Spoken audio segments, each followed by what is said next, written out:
May bottom. School na kara, galing. Ano yan? Oh, ang dami oh. Parang yung cellphone ga. Parang gusto mo pang Yan, pumunta dyan ga. Oo, ayaw. May Ang dami. Exhibit ng karmit. Mga sinauna Galing. na mga in excellent condition pa yan mga yan. Yan. Dalawa. Galing. Parang klaking truck yung tunog ah. Yan yung maganda. Ayan si Lola oh. Galing. I don't wanna live forever. It's my life. It's now or never. I don't wanna live forever. It's my life. Puswak. Wala nga naman galing ka ito, pupunta ka pa rito. Doon sa unahan?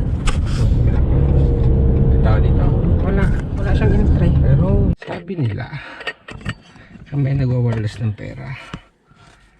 Kasi na ba naman yung gumastos ka ng $100 pati ang gas, makarating ka dito. Nag-enjoy ka naman, di ba? Yung $100, pag namatay ka, wala nang kwenta yun. Ano yung sasama mo sa hukay mo? Oh. Tayo ipinanganak na wala, at tayo aalis sa mundong ito ng wala. So, anong base na mag-ipon ka na mag-ipon ng isang katutak na pera na Ginoo. Kaya minsan imali yung turo ng magulang sa atin nung una pa is kagat muna ako ha. Nagutom. Tinitrain tayo ating mga magulang para tayo ay yumaman, mag-ipon ng money. Mag-ipon ng pera. Na hindi naman dapat. Ang dapat tinuturo ng mga magulang sa atin kung paano magkapahalaga ng mga bagay-bagay. Sabi nga ng tatanda, madaling maging tao, mahirap magpakatao. So kung ikaw ay natuto nung una pa lang, tinuro ka naman ng mga nanay mo nang magpahalaga sa bawat bagay na mayroon ka, yun na yun. Hindi ka na maghahangad ng maraming pera, hindi ka na maghahangad ng luho kung ano pa, kasi nga hindi mo naman madadala sa hukay. Di ba? Tsaka sabi nila, ewan ko lang kung totoo ha, pag mayaman daw, mas marami daw problema, mas marami daw sakit sa ulo. Ay, ako, ayos na ako dito, ayaw ko na yumaman. Nalala ako tumulton, masaya na ako. Saan tayo mga bayan? Kita na tayo. Medyo marami-rami na rin ang parking, dami oh. Pero at least mamaya yan, after lunch siguro. Kasi mga iba, inuuna nila dito punta bago doon.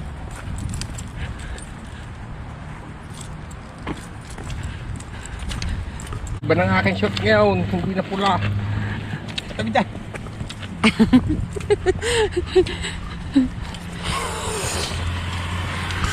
Yan. Raudong.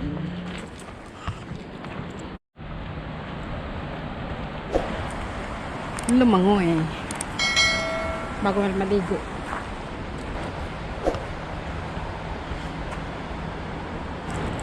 Doon tayo sa Cascade. Naambon na. Pinagliguan. Oh.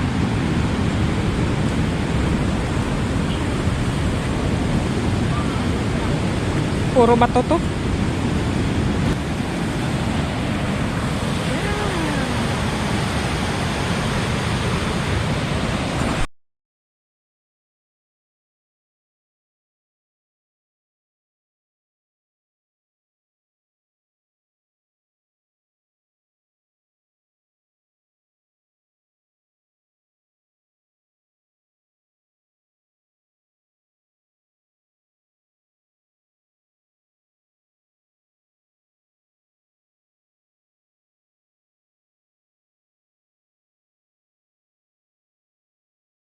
Pero meron naman trail, mga terrain ikakadito na talagang dinadaan ng mga tao.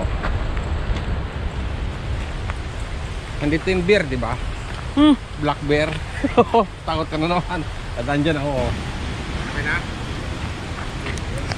Marami na battery. Of course. Ay, magpipicture din kami rito. Grabe yan.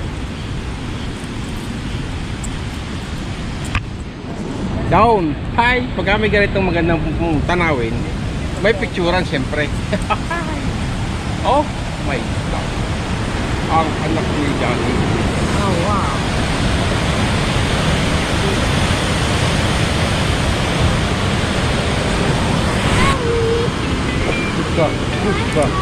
Okay? Don't move closer, okay? Be careful.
How many steps? Ang laki ng ilaw na yan. Ding dong. Hop. Ito na. Yan. Talong tayo dyan. Pero siguro maligo dyan, oh. Nako, buti ko mabuhay ka pa dyan. Hindi ka na pupunta doon saan. Doon ka sa gilid, saan? Bawal. Bawal na.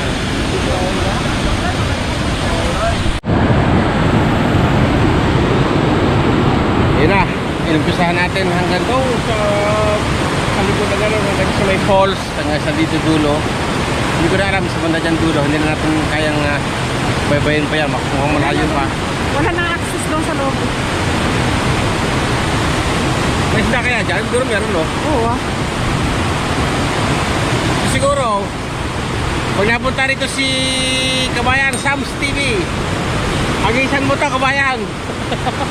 Baka meron dito mga tagdaan, salmon. Nakikita ko yung kanyang pipising doon eh, mababaw lang eh. Siguro meron din dito, kaya lang lakas ng agos eh. Oh.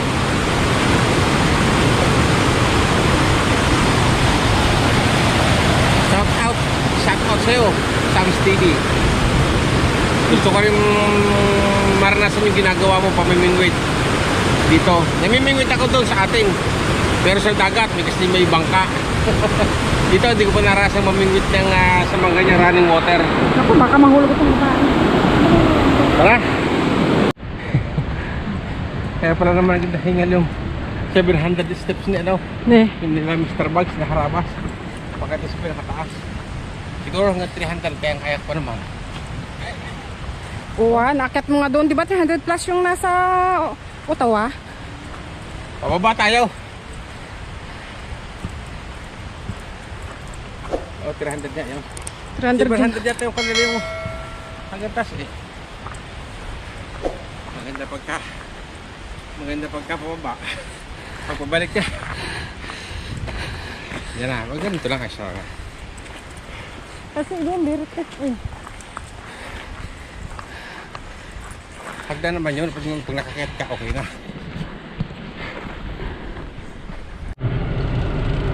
Yun! Tapos na tayo mga kabayan. Pero may isa pa eh. Tingnan natin, may oras pa tayo. Tingnan natin yung beach nila. Hindi naman tayo magsuswimming, pero tingnan natin yung kanilang beach. Kung ano bang itsura. Sama na natin ito. Ay, dito na pala tayo eh. Pwede na naman siguro doon. Ready? Saka pupunta. Magpag ka doon. Amya.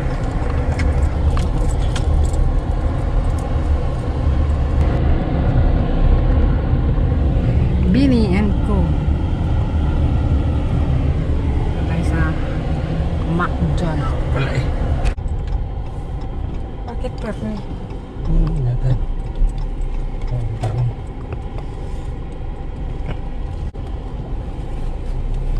bakit kasi? Sarado?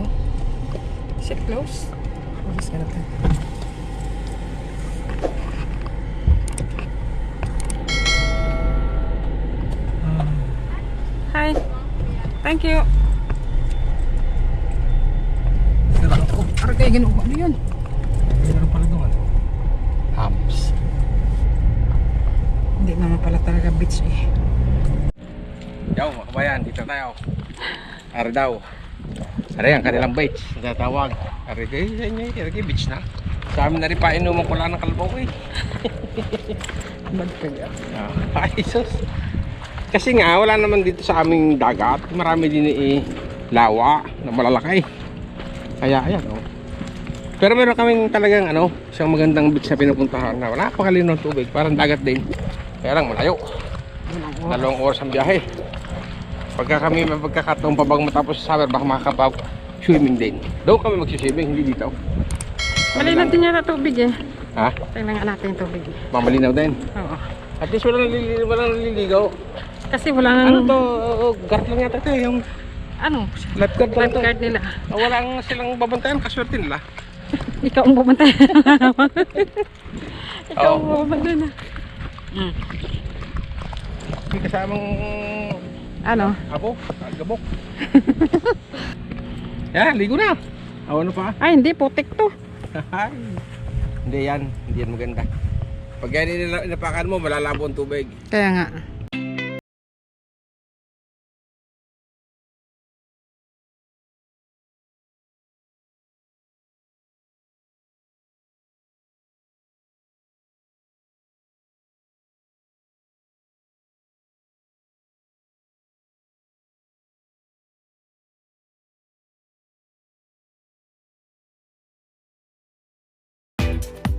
Ayan. At dalang yan, 1 hour 9 minutes. So maraming salamat po kung nagustuhan niyo ang video. 25 South Muscouche. Sabi niya. Of course. Maraming salamat po kung nagustuhan niyo yung video ni Kabayan ngayon. Paki-like, share, and subscribe na lang po mga kabayan. At paki-share na rin. Maraming salamat po hanggang sa mga ulitin na mga video ni Kabayan.